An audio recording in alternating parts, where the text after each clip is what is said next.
This video is being brought to you today by Raleigh Gold Coin Dealers with locations in Raleigh and Rocky Mount, North Carolina. If you're looking for competitive prices on gold, silver, or numismatics, give Lou a call or visit him online. You can find the link to his website in the description of this video. That's my LCS, and he'll treat you right. Tell him that Silver and Gold Stack Attack sent you. YouTube, what is going on? Welcome to another episode of the Silver and Gold Stack Attack. As always, you know it, a huge thank you for being here and for all the amazing support. We're steadily making that climb to 6,000 subs, and it's all because of you. And of course, that makes you a part of best damn community here on YouTube, without a doubt. So I had lunch with Lou over at Raleigh Gold Coin Dealers today, and we decided to do a quick recording for a video.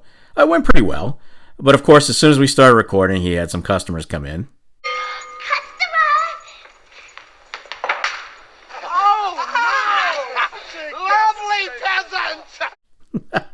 Which is all good. I mean, it is a coin shop after all. It's an open business. But we were actually able to get through it, thanks to Lou being one gracious dude. Now, in today's video, he and I are going to talk about things you can expect when you go to your coin shop when it comes to buying and selling, and how to get the most bang for your buck no matter what you're there to do. And after that, I'll go over some pointers for coin shop etiquette. All that being said, you already know it. Let's freaking roll it. All right, we're here at Raleigh Gold Coin in Raleigh, North Carolina. We got the shopkeep Lou. How you doing today, Lou? Good, Neil. How you doing? Good. Been a minute since we've done one of these. Definitely, yeah. All right, today we're going to talk about how to get the best bang for your buck in a coin shop visit.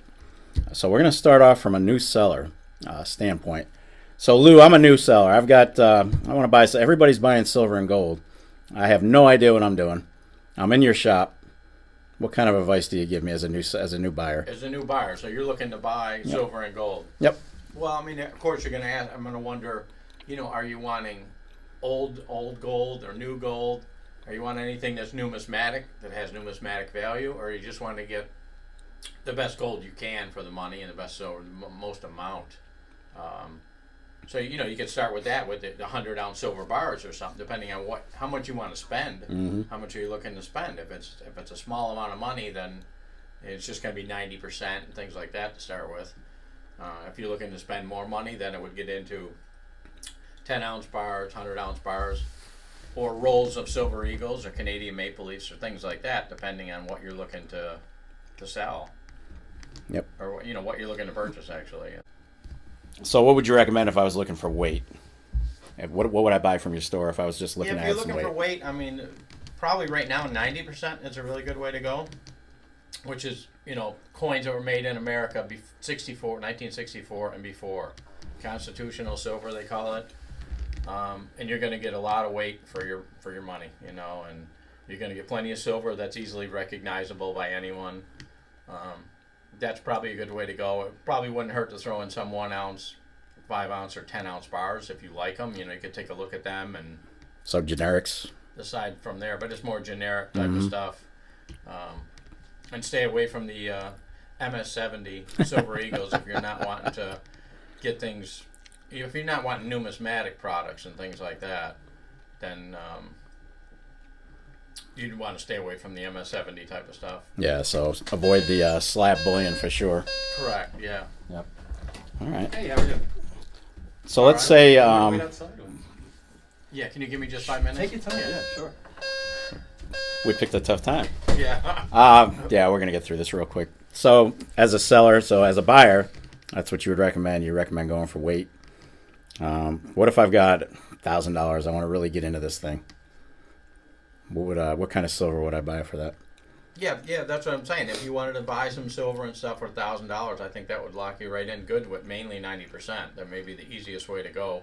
The only thing some people don't like is that $2 half don't weigh an ounce. Mm-hmm. So the spot price might be $32 an ounce, but $2 half aren't worth $32 because they're not an ounce of silver. Exactly. So you got to do a little bit of math and understand how much silver is actually in. And which is 0.715. That's about what $1 worth face value is in silver. So that way you got that. So if you don't want to do too much math and you want to keep it simple, that's when you can just buy just your 1-ounce round. So it's easy to see silver's 32 an ounce. Yeah.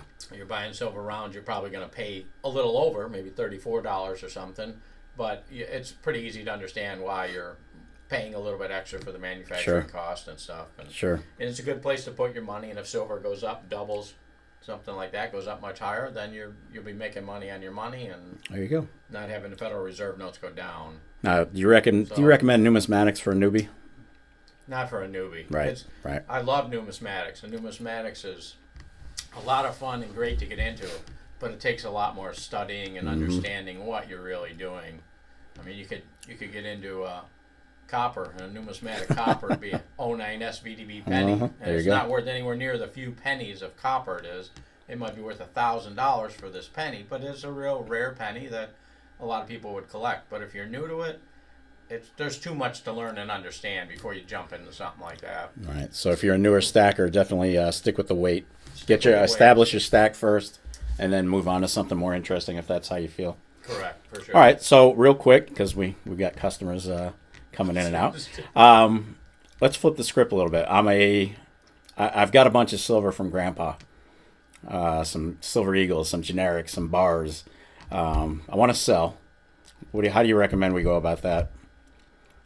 Well, similar type of thing. We'll put them into different categories they go in. I mean, the 100-ounce bar, I'm going to pay less for, and any dealer's than they would 100 Silver Eagles, which is also 100 ounces of silver, but it does have, it's easier to sell and more collectible and things like that. So we'll just put them into different categories and run some numbers on what we would pay for these type of different products, and you can make a decision from there, or go and get 2 or 3 more estimates from other dealers and stuff like that. Make sure you're shop around and you feel comfortable with who you're dealing with, and that you're getting a fair price, and then it makes sense. Then go ahead and get some sold.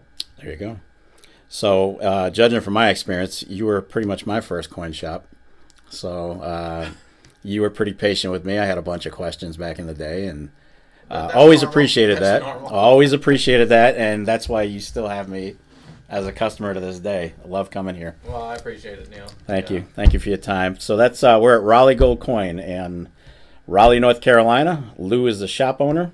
Make sure you come on in, see what he's got. He's got the best prices in Raleigh. Come on by and see him, folks. Thanks, Lou. Appreciate you. Thanks again, Neil. So there you go, some great tidbits from Lou over at Raleigh Gold Coin Dealers. Now, that info is old news to most stackers who have been in the business for a minute, but it's good stuff for those who are newer or might be on the fence thinking about getting into precious metals.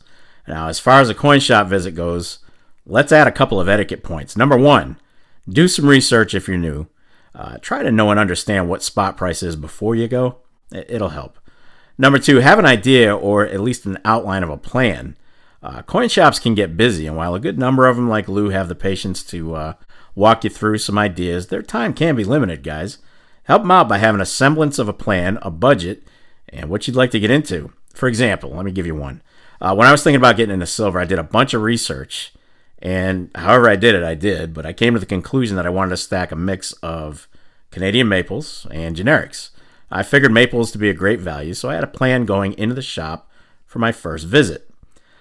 It worked out pretty well. Number 3, bring cash. It might be trash, but it's still what makes the world go round, like it or not.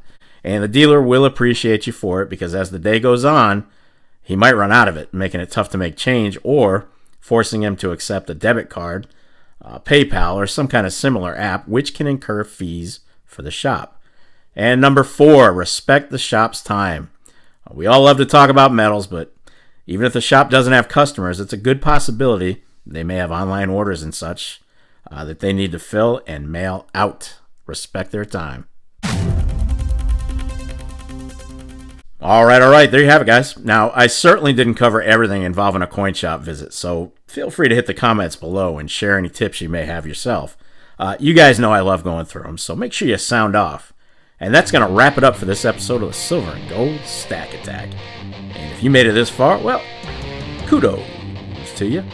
I'll definitely catch up with you in the next episode. But in the meantime, ooh yeah, you know what's up. What do you want to do with your life? I want to stack.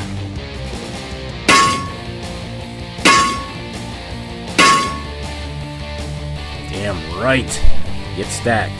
Stay safe and be well, everyone. I am out of here. Peace, folks. Announcement, I will have a video on Saturday. It's going to be the product review video that I've been promising. And, of course, my regular day on Sunday, so I hope to see you there. Take care.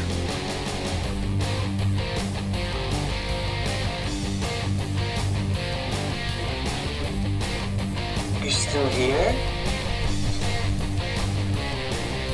It's over. Go home.